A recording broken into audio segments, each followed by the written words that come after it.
it, Mr. Anderson. You must know it by now. You can't win. It's pointless to keep fighting. Why, Mr. Anderson? Why? Why do you persist? Because I choose to.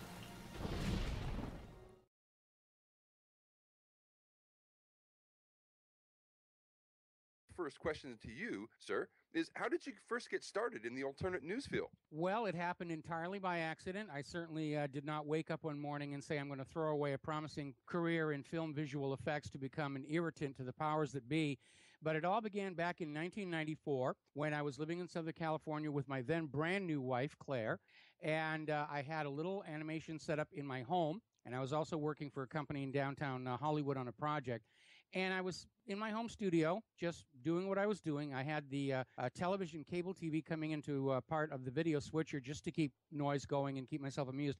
And all of a sudden, they had this picture that had been leaked by the White House to Reuters News showing the hand of White House Deputy Counsel Vincent Foster lying on the ground in Fort Marcy Park. And next to it was this dark blued steel gun. And they were saying about how Vince Foster tragically killed himself.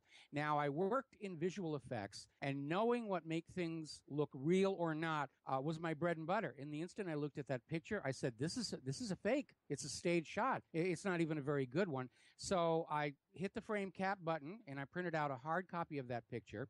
And the next day, I went down to this company I was doing some work for in Hollywood, which shared the same building as CNN Hollywood. And lunchtime, we shared the same outdoor cafe, and I'm sitting at a table showing this picture to the people I'm working on, saying, there are so many things wrong with this. There's not a speck of blood anywhere on Foster's white shirt sleeve or his hand. There should be blood everywhere. There's no dependent lividity, and on and on and on. And I remember very clearly the CNN people at the next table listening to me very intently. And that night, we started getting the threatening phone calls, and I was let go from this company right in the middle of the project. And my career in Hollywood simply evaporated. People I'd known for years didn't even want to be seen with me. Because I'd been blacklisted. And if you remember the history of COINTELPRO back in the 1960s, that was a very, very common occurrence. Actress Jean Seberg, merely for showing public support for the civil rights movement, had her career utterly destroyed by the FBI. So since I all of a sudden seemed to have a lot of spare time on my hands, I started looking more into the Vince Foster case. I found documentation in the FBI's own paperwork that they were fraudulently manufacturing testimony and evidence. We found signs of more cover-up, and I had basically started doing a web page about it as a subpage of my animation website, and that was kind of the beginning. And we had to leave Southern California because of all the death threats. We lived briefly in Washington State.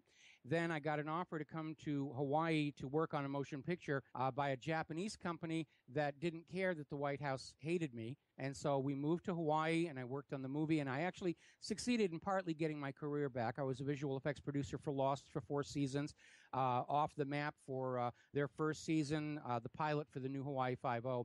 But I hit a point where I'm getting on in years, and the load was too much, and I had to make a choice. And I decided that at my age, instead of just making movies and TV shows about saving the world, I was going to really try and save the world, at least in terms of trying to head off this rush to war, which is probably going to turn out, nuclear down the road.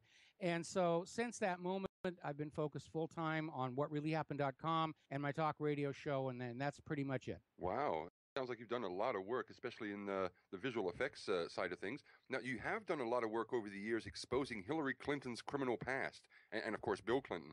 Can you explain to the audience here how much evidence is there exactly to implicate her in serious criminal behavior? Well, there's obviously a lot of cover-up going on. We know that in the case of the murder of White House Deputy Counsel Vince Foster, the FBI was trying to cover up for the Clintons.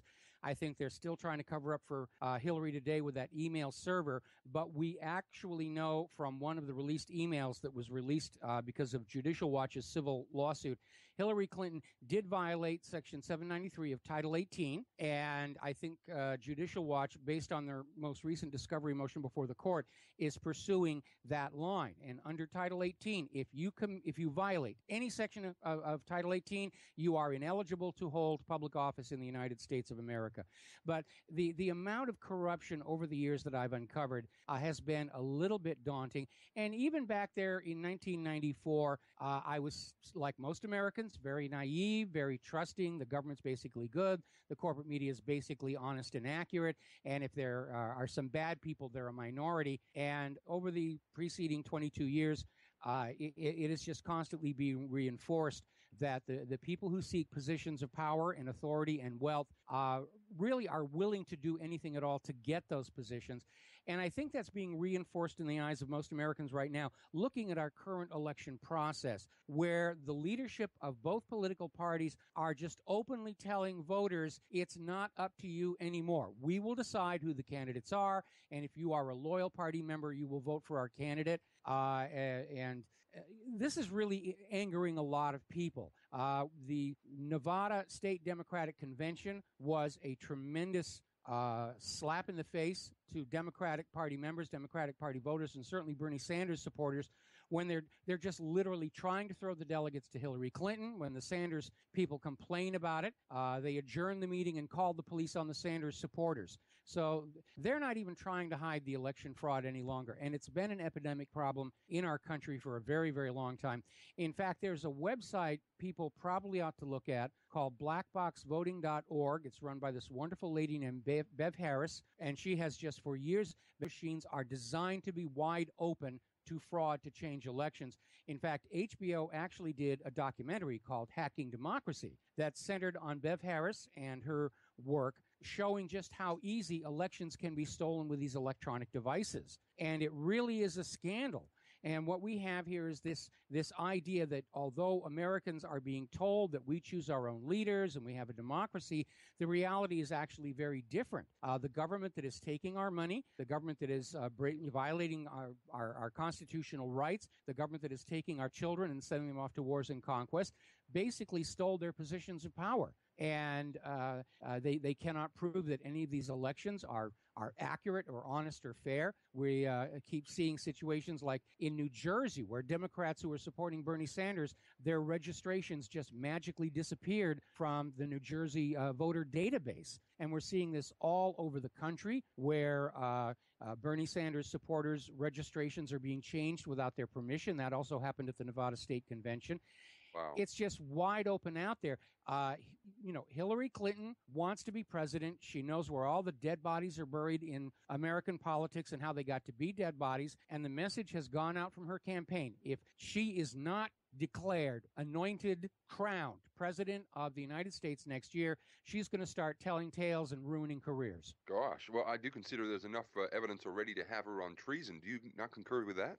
Absolutely. We know from documents that came out of the State Department that at the same time Obama and Clinton were telling us ISIS and Al-Qaeda were our mortal enemies, and they were coming up with these faked videos of beheadings and so forth.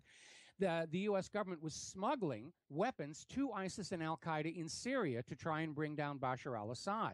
And the hub for the smuggling operation was that consulate in Benghazi. So one of the reasons they wanted that destroyed was to get rid of the paper trail for what really amounts to the crime of treason, because treason is legally defined as giving aid and comfort to the enemy during time of war. We're being told we're in a war on terror. We're being told ISIS and Al-Qaeda are the enemy. And what is Obama and Hillary Clinton doing? They're taking Libyan weapons left over from the downfall of Gaddafi and sending to ISIS and Al-Qaeda in Syria. And of course, I'm sure you agree that if the law of treason was being upheld, John McCain would be in Guantanamo quick smart, don't you think? Yeah, absolutely. We're seeing all this evidence of duplicity that's going on there. But the problem we have with our current federal government is they see themselves as above the law. Remember when George W. Bush was out there calling the Constitution a blankety-blank piece of paper?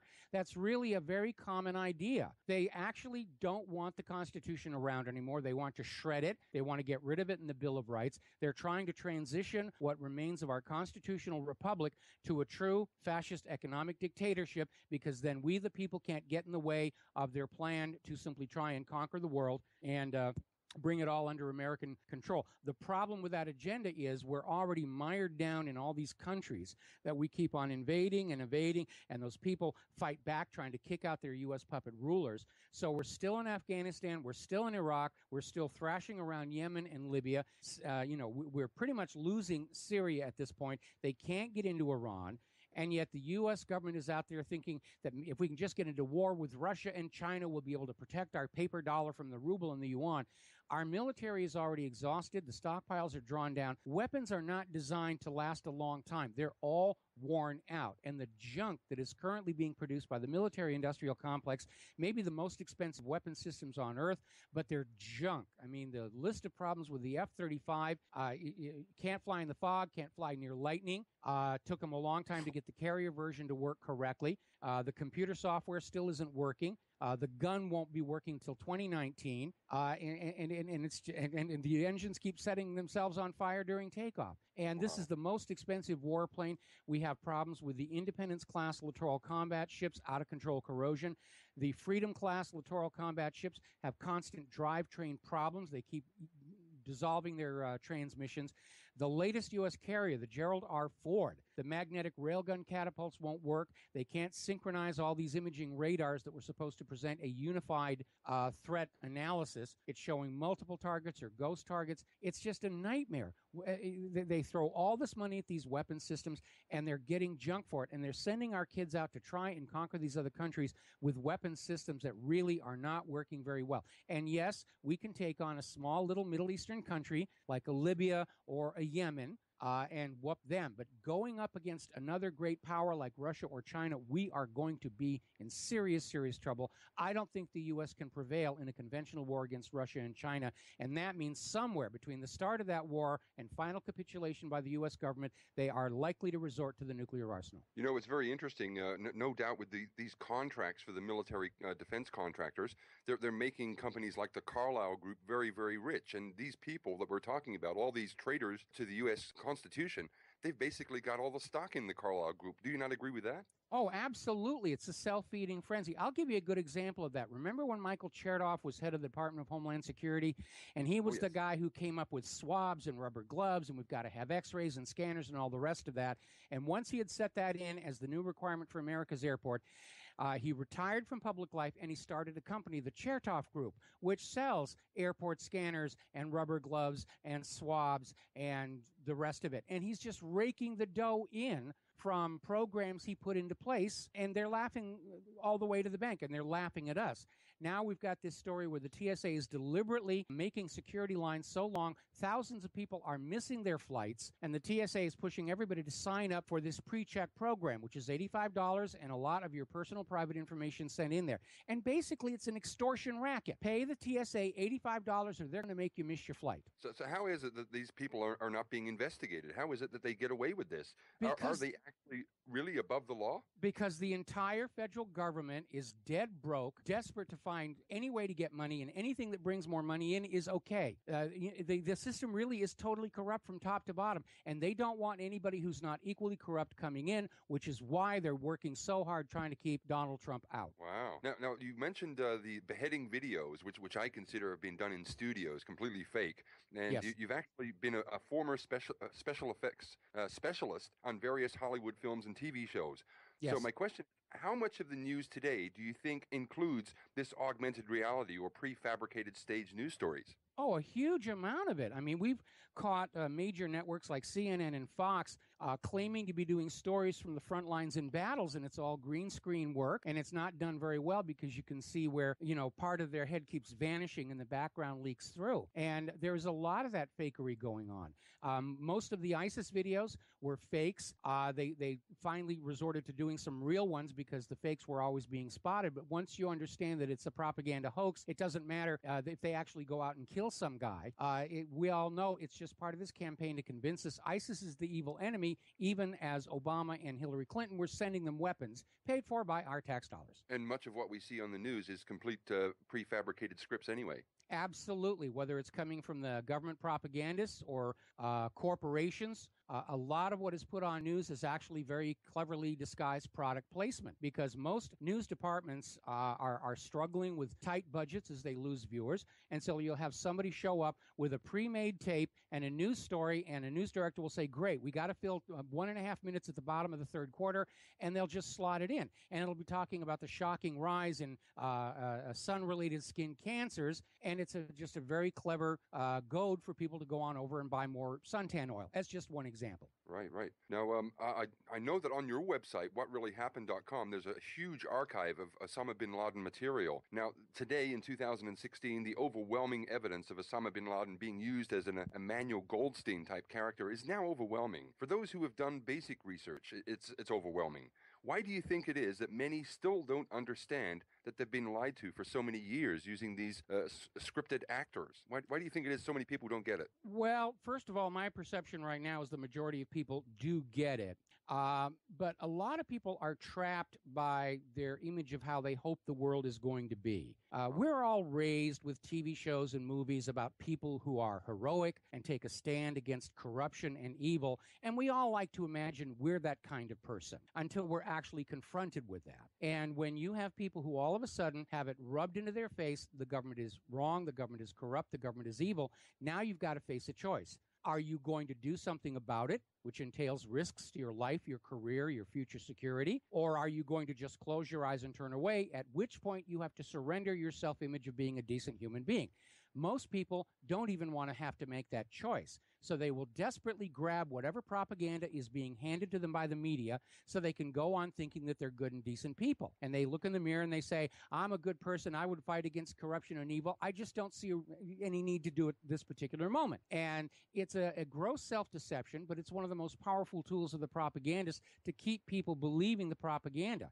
And that's why when you look at it, most propaganda isn't really designed to survive a careful analysis. It's just there to give people who don't want to think an excuse not to. But that's wearing out now because we've been lied to so many times about Saddam's nuclear weapons and all the rest of it. People are saying, fool me once, shame on you. Fool me 467 times, I got to stand up and say, you're lying to me. Fool me, you can't get fooled again. Yeah.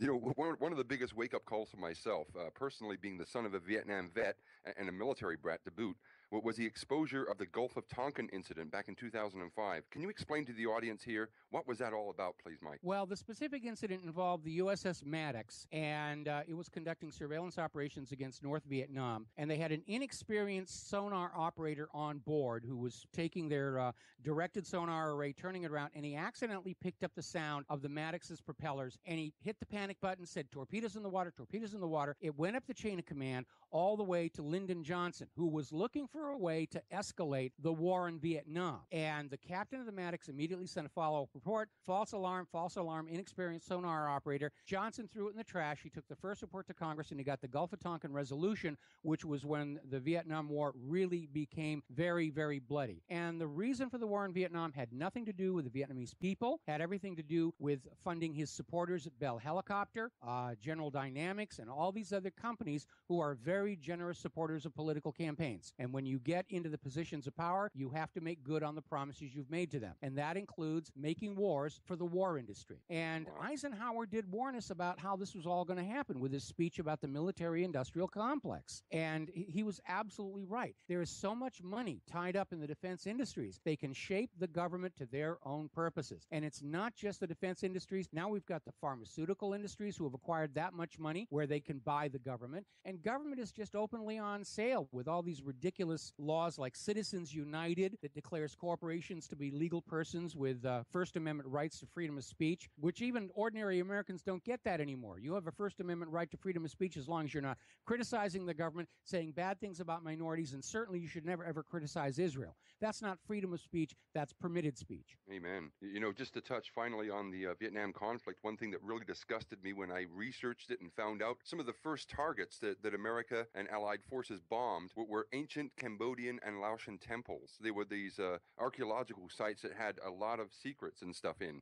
Do you think that's a deliberate action by the American powers that be? I think it is for psychological reasons. When you start destroying these ancient sites, it's an attack on the identity of your targeted population. And it is from a sense of place in history and identity that the spiritual strength to resist oppression and invasion comes from. And I think that's why the U.S. was doing that. The U.S. has been doing it all over the Middle East. They're targeting all these antiquities. There's a second aspect with regard to the Middle East, and it has to do with the fact that Israel's entire justification for having stolen Palestine from the Palestinians rests on the stories of the Old Testament or Torah, of these amazing kingdoms of David and Solomon and the First Temple and the rest of it, for which there is zero archaeological evidence to support any of it. In fact, the few artifacts that were claimed to support the stories in the Old Testament, the pomegranate temple staff and the Jehoash tablet, both turned out to be forgeries from the same guy, Oded Golan. And it was a huge, huge scandal. Meanwhile, if you go into any other country in that part of the world, Egypt, Iraq, Iran, Syria, you can't take 3 steps without tripping over the remains of their ancient heritage. Look how much stuff is all over Egypt, and they think they've only found 1/3 of it so far. And so it underscores the fact that there is absolutely no physical evidence for all this claimed ancient glorious kingdoms of David and Solomon, which form the foundation of Israel's claim on that land. And what's really ridiculous is the vast majority of the Jewish people who are now living in Israel are not descended from Middle Eastern roots. Just look at their skin color. They're descended from Central Asian Khazars who converted to Judaism in 800 AD. And then they go on down to Palestine and say, well, this is our land because we were here first. And to illustrate just how silly that is, let's imagine that I decide I'm going to adopt the Sundance religion of the Native Americans. And I give myself an Indian name, Types with Tired Fingers. And then I start going to Washington, D.C. and demanding that you all leave because, after all, we, in quote marks, were here first. That's how ridiculous this is. Mm-hmm.